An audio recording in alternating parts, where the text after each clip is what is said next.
Saúdos, benvidos. Hoxe imoslle falar dunha historia asombrosa e fascinante, a dun ourensán, Ildefonso Afonso Graña. Da man farémolo con Carlos Rodríguez Calvo. Benvido, Carlos. Venga. Que acaba de presentar unha novela baseada na historia deste personaxe. Así é. Quen era Ildefonso Afonso? Pois un personaxe de novela, sin dúbida algún. É unha historia fantástica, como lle sucederon a tantos emigrantes, sobre todo destas comarcas nosas daqui do interior de Galicia, do Ourense, en concreto do Ribeiro, que foi de onde partiu el, naceu unha miudal, e a finais do século XIX, emigrou con 19 anos primeiro a Belén de Pará e Manaus, en Brasil, para traballar como cauchero no Putumayo, na rexión amazónica do Putumayo, acabou logo en Iquitos, e dali, un pouco máis tarde, adentrouse na selva para ir a parar a unha tribo xíbara do Alto Marañón, onde conviviu ali durante moitos anos hasta a súa morte e protagonizou unha serie de aventuras, dende logo, extraordinarias. Vamos a empezar polo principio da historia de Carlos con Afonso. Como chega esa historia a ti? Bueno, a primeira referencia que tiven desta historia de Alfonso Graña foi, en concreto, no ano 2005, un artigo escrito por Felipe Senén, o historiador do Carballiño, que escribira un artigo sobre Alfonso Graña, porque yo ira a comentar a Manuel María, porque él era en Cuba, esta historia que nalgúnha revista destas de emigración falábase dun tal Alfonso Graña, que era como un heroe que protagonizara unha serie de aventuras fantásticas. De feito, o escritor Víctor de la Serna publicara no diario Ya a morte de Alfonso Graña un artigo que titulou Alfonso I de la Amazonía, rei de los jíbaros, onde contaba a historia deste emigrante galego. Esa foi o primeiro contacto que tiven eu con este tema. A partir de aí, pois a min empezou a rolar na cabeza e dicía, pero que fai alguén que sae da Galicia profunda, a finais do século XIX, dunha zona de miudal no concello de Avión, na montaña do Ribeiro, para ir dar ao confín da Amazonía, na parte máis occidental da Amazonía de Perú, colindando cos Andes, con Ecuador prácticamente, que tivo que pasar para que eso sucedase así. Esa historia a min engalláloume dunha maneira extraordinaria, empecé a ler, a averiguar, a confrontar datos, e, dende logo, pois, a partir de aí dixe nada, isto é unha novela, pero vamos, en toda regla, e isto é o resultado deste libro a día de hoxe. A novela obrigou a facer un arduo traballo de investigación. Sin dúbida algunha. A documentación máis importante de Alfonso Graña atópase na documentación do Antigo Reino de Galicia, que se atopa actualmente en Santiago de Compostela, e aí hai uns fondos que se chaman fondos de Francisco Iglesias Braje, que foi un piloto ferrolán, nacido en Ferrol, que nos tempos da República estaba protagonizando unhas historias extraordinarias, porque quería facer unha expedición á Amazonía nun buque que chegou a construirse, pero nunca se chegou a facer.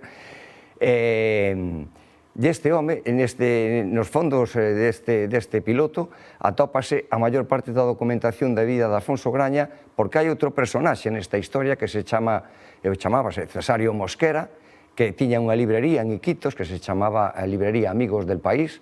Era un home moi polifacético, porque era fotógrafo, era peluqueiro, tiña a librería, chegou a ser concelleiro en Iquitos, e este home lle escribía a Francisco Iglesias Braje e lle mandaba as aventuras de Alfonso Graña para que soubera como era a Amazonía antes de facer a tal. Eu documenteime moito con isto, pero enriquecino moito, lendo moitos libros de antropoloxía da Amazonía, de xeografía, de historia da Amazonía, tamén de expedicións de misións evangélicas.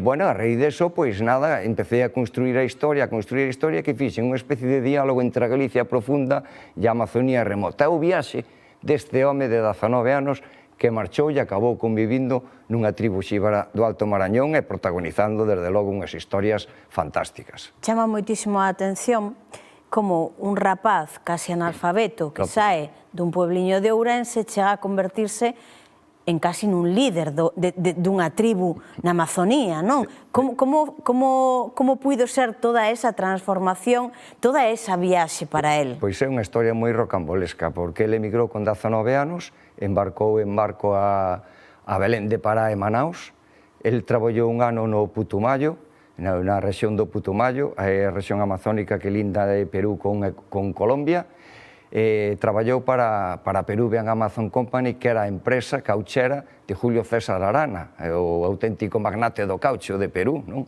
Que protagonizou tantas historias. Recordemos a película Fitzcarraldo, que está basada na súa historia.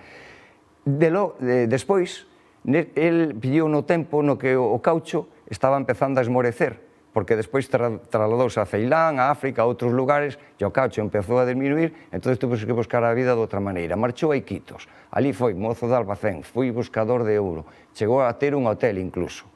Pero pouco despois adentrouse na selva, por diversas circunstancias que se contan na novela, e foi parar a unha tribu do Alto Marañón, a 1000 kilómetros de Iquitos, e ali estuvo convivindo cunha xíbara, formou unha familia, tuvo unha nena e un neno, 2 fillos, a nena morreu despois, e el ali protagonizou unha serie de aventuras que son extraordinarias. Unha delas, que foi a que lle deu realmente a fama, foi trasladar o cadáver dun piloto peruano que falleceu nun aeroplano ali no río Nieva, estrellóuse co avión e falleceu, entón trasladou o cadáver e 2 hidroavións estrellados en balsas dende aí, dende o río Nieva ata Iquitos, durante máis de 1000 kilómetros, e chegou cos hidroavións e o cadáver do piloto, e iso diulle unha fama extraordinaria. Iso convertiu-no nunha lenda, non? Nunha lenda, totalmente. Ourense ten unha asignatura pendiente, evidentemente, con este personaxe. Sin dúbida alguna. A Deputación vai tratar de saldala de algún xeito, non? Eso é, a Deputación